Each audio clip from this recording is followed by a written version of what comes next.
تو اساتذہ یہ دیکھتے تھے کہ تھوڑا اللہ تعالیٰ نے مجھے آواز ٹھیک ٹھاک سی دی تھی، تو ہوتا یہ تھا کہ 26 جنوری 15 اگست پر جب کوئی موقع ہوتا تھا تو کوئی نظم پڑھنے کے لیے، کوئی مطلب گیت پڑھنے کے لیے میرا انتخاب ہوتا تھا. تو وہ پھر کسی کا وہ شعر ہے نا کہ رفتہ رفتہ انہیں وحشت کا شعور آئے گا، آتے آتے ہی سمجھ آئے گی دیوانوں میں. رفتہ رفتہ وحشت کا شعور آنے لگا، پھر تھوڑی سی سمجھ آنے لگی، پھر ہم اپنی مقامی نشستوں میں جانے لگے، وہاں کچھ شعر کہنا، سننا، سیکھ مطلب سننا ہی تھا اس وقت.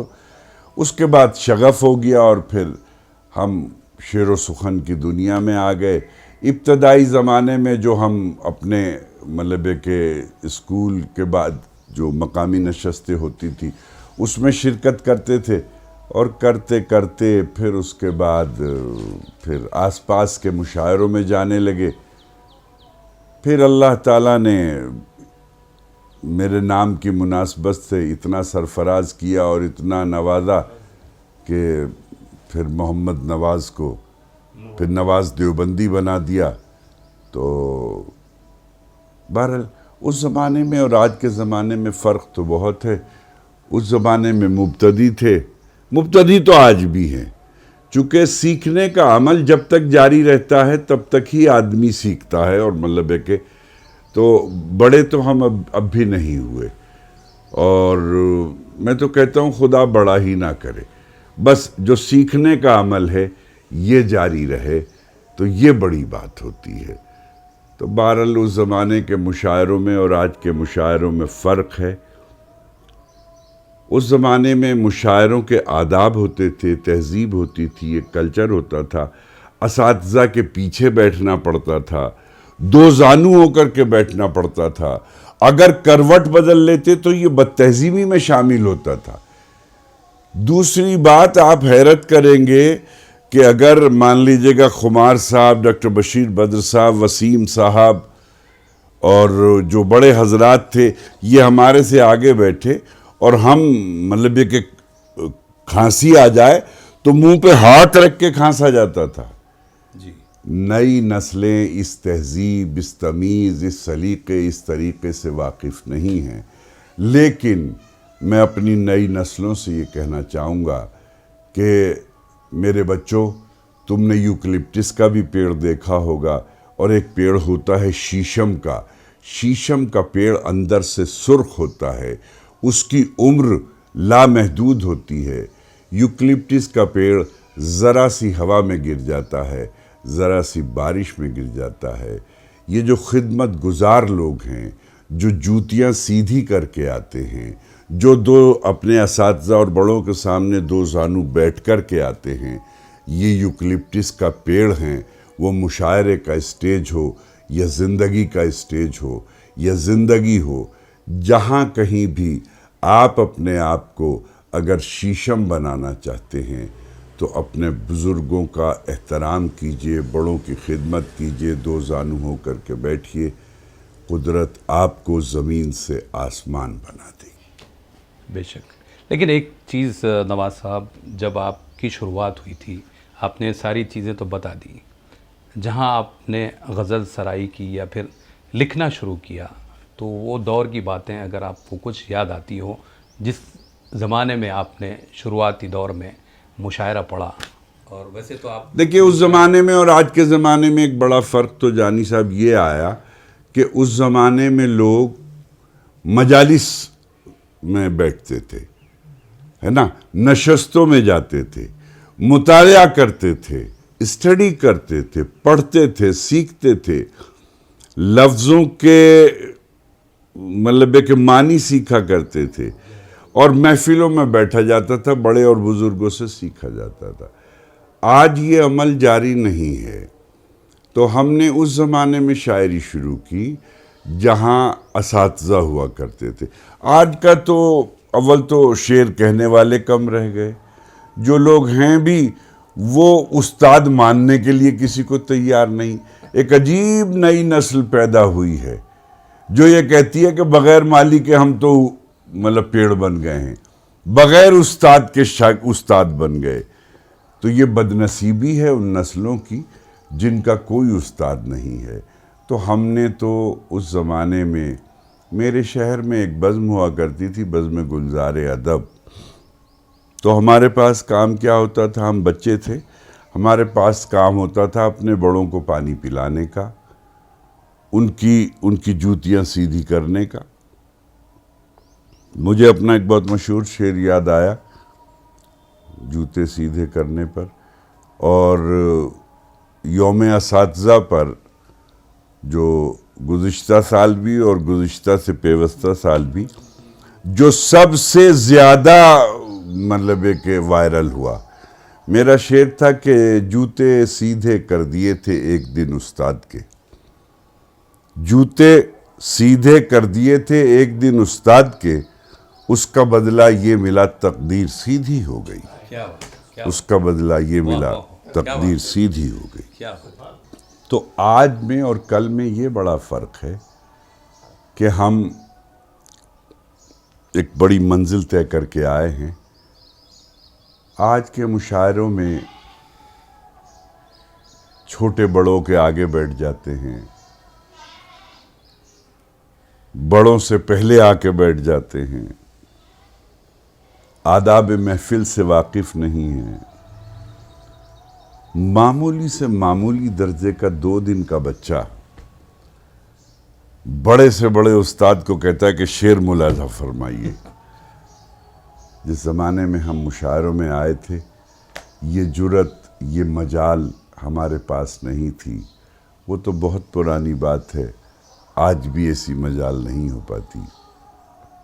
وسیم صاحب اگر ہمارے آگے بیٹھے ہیں تو ہم آج بھی پیچھے ہی بیٹھنا چاہتے ہیں. تو اس زمانے میں اور آج کے زمانے میں شعر و سخن اور موضوعات میں بھی تبدیلیاں آئی ہیں، اور آج غزل کا دائرہ بہت بڑا ہوا ہے.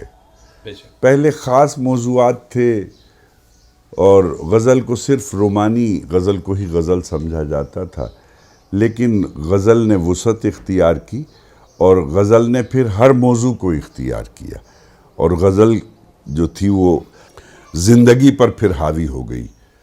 پھر غزل میں بھوک بھی آئی، غزل میں سیاست بھی آئی، غزل میں معاشرت بھی آئی، اور غزل میں مطلب ہے کہ زندگی کے سارے شعبے آ گئے. تو پھر آج غزل جو ہے وہ بڑی، اس کا کینوس جو ہے وہ بہت بڑا ہے. تو بہرحال غزل آج کے سینیریو میں اور اس زمانے کی غزل فرق تو بہت ہے، اور غزل کہنے والوں میں بھی بہت فرق ہے. لیکن آج مواقع زیادہ ہیں. سوشل میڈیا نے غزل کو بہت دور تک پہنچایا ہے. پہلے تو ایک ضلع سے دوسرے ضلع تک شہرت پہنچنے میں بہت مدتیں لگتی تھی.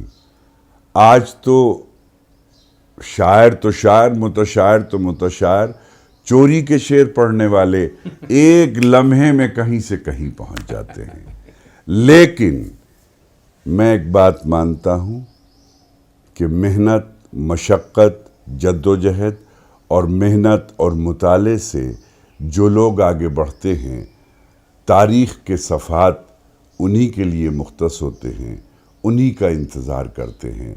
تاریخ ایسے ہی کسی کو یاد نہیں رکھتی. میں نے ابھی عرض کیا تھا کہ یوکلپٹس کے پیڑ تو بہت جلدی اگ جاتے ہیں، بہت تناور اور لمبے ہو جاتے ہیں، لیکن ہلکی سی ہوا میں گر جاتے ہیں، معمولی سی بارش میں گر جاتے ہیں. کیا بات ہے. جب آپ نے ذکر کیا سوشل میڈیا کا، جس کے ذریعے ایسے شعرا اور پھر جو کاپی کرنے والے ہیں بہت زیادہ وائرل بھی ہو جاتے ہیں، لیکن آج کل ہم نے دیکھا ہے کہ مشاعرے ہندوستانی تہذیب کا حصہ ہیں، لیکن کچھ عرصے سے بیرونی ملک میں بھی اس کا رجحان نظر آتا ہے. آپ کیا مانتے ہیں؟ نہیں، دیکھیے بیرونی ممالک میں ایک زمانہ تھا جب ہم مشاعروں کی دنیا میں آئے تھے تو زیادہ سے زیادہ انڈو پاک مشاعرہ ہوا کرتا تھا، اور اس مشاعرے کو بہت بڑا مشاعرہ سمجھا جاتا تھا، جس میں ہمارے قریبی ملک پاکستان کے شعراء حضرات شرکت کر لیتے تھے. تو یہ غالباً 86 کے آس پاس کی بات ہے. تو میں نے لال قلعہ بھی 86 میں پڑھ لیا تھا، اور ڈی سی ایم بھی. تو پورے ہندوستان میں شہرت ہو گئی کہ بھئی ایک لڑکا آیا ہے مشاعرے کی دنیا میں, اس نے لال قلعہ بھی پڑھ لیا اور ڈی سی ایم بھی پڑھ لیا. تو لال قلعہ اور ڈی سی ایم پڑھنے کا مطلب یہ تھا کہ مشاعرے کی دنیا کو عبور کر لینا. تو ڈی سی ایم میں انڈو پاک مشاعرہ ہوتا تھا اور لال قلعے میں ہندوستانی مشاعرہ ہوتا تھا. تو اس وقت صرف یہ تھا کہ ہندوستان اور پاکستان کی سرحدوں کو پار کر کے, اور وہ بھی ایک مشاعرہ ہوتا تھا ڈی سی ایم کا. پھر رفتہ رفتہ یہ صورتحال بڑھتی گئی اور خلیجی ممالک میں, یو اے ای میں, ریاض میں, جدہ میں, مسقط میں, قطر میں, دوحہ میں, شارجہ میں بہت مشاعرے منعقد ہونے لگے. ان غالباً 92 میں پہلی بار دبئی کے مشاعرے میں گیا تھا, جو انٹرنیشنل مشاعرہ تھا اور جشن قتیل شفائی تھا. اور اس میں یہ ہوتا تھا کہ ایک بار ہندوستانی شاعر کا ایک صاحب ہوا کرتے تھے سلیم جعفری, وہ ہندوستانی شاعر کا جشن کرتے تھے اور ایک بار پاکستانی شاعر کا جشن کرتے تھے. تو جس سال پاکستانی شاعر یعنی قتیل شفائی صاحب کا جشن تھا تو یہاں سے ایک مہمان غیر شاعر ہوتا تھا, ایسے ہی پاکستان سے ایک شاعر مطلب ایک مہمان غیر شاعر ہوتا تھا.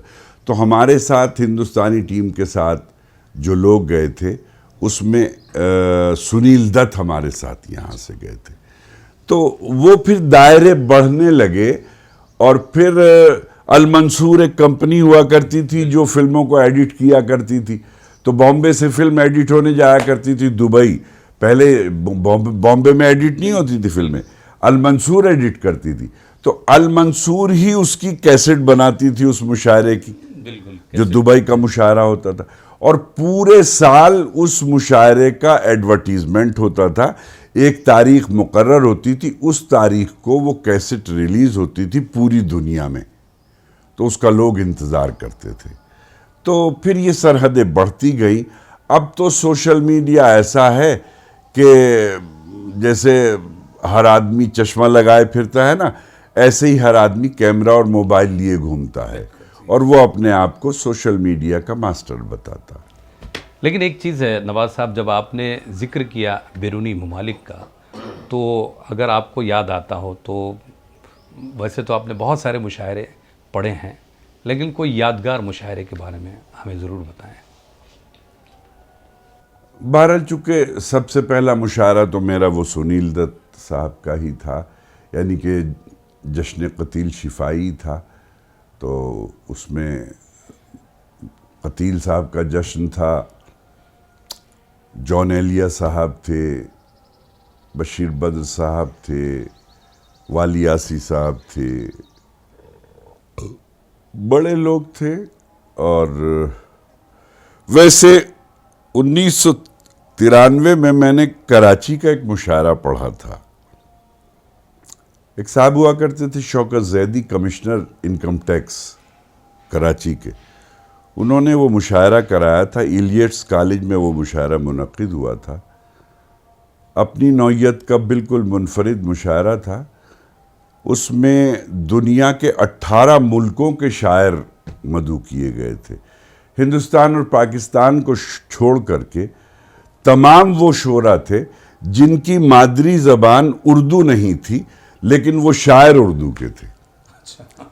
تو جاپان سے, آسٹریلیا سے, کینیڈا سے اور رشیا سے, اور اس میں پہلی بار میں نے ایک چائنیز شاعر کو سنا, ان کا نام تھا انتخاب عالم. غالباً ان کا نام ان کی زبان میں تو کچھ ایسا تھا, شی شوانگ کر کے تھا, اس کا اردو ترجمہ تھا انتخاب عالم. اور وہ اس مشاعرے میں بڑے کامیاب اس معنی کر رہے کہ ان کی مطلب کہ زبان تو اردو تھی اور لہجہ ان کا چائنیز تھا. تو وہ جو اس کو توڑ کے پڑھتے تھے تو وہ لوگوں کو بہت متاثر کرتا تھا. تو اس لیے وہ مشاعرہ بہت یادگار تھا. اور اس مشاعرے کی صدارت کر رہے تھے علامہ اقبال مرحوم کے علامہ اقبال رحمۃ اللہ علیہ کے بیٹے جسٹس جاوید اقبال صاحب. اور وہ بھی میں نے ایک بار کمال دیکھا اس میں جانی صاحب کہ اس مشاعرے میں کمال یہ تھا کہ 2 اناؤنسر تھے.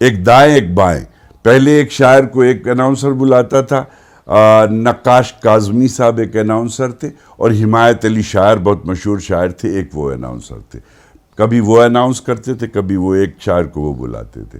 اور یہ مشاعرہ بہت صبح تک چلا, دیر تک چلا. اور اس میں ایک خاص بات یہ تھی کہ میرا خیال سے دنیا کا ایک عجیب و غریب ریکارڈ قائم ہوا تھا. 1 گھنٹہ 20 منٹ میں نے اکیلے مشاعرہ پڑھا. کیا بات, بہت گریٹ. میری آواز بالکل ساتھ دینا بند کر دیا, اور میری پاس پوئٹری بھی نہیں رہی. تو بہرحال وہ بڑا مشاعرہ تھا. اس میں دلاور فگار صاحب موجود تھے, احمد فراز صاحب موجود تھے, پروین شاکر موجود تھی, حمایت علی شاعر موجود تھے, پرتو روہیلا تھے, تابش دہلوی صاحب تھے, اور حسن رضوی صاحب تھے. بہت بڑے بڑے, ساجد اعتبار ساجد صاحب تھے. تو زہرہ نگاہ بھی اس میں تھی, فہمیدہ ریاض اس میں تھی. کون نہیں تھا, میرے خیال سے بہت لوگ تھے. میرے اور آپ کے خوش رہنے میں ایک فرق ہے صاحب. میں خوش رہتا ہوں لیکن آپ خوش فہمی میں رہتے. بہت اچھے بہت اچھے بہت اچھے. دوستو آج کے لیے اتنا ہی. آپ اپنے دوست اور ہوسٹ کے بی جانی کو اجازت دیں. اللہ حافظ.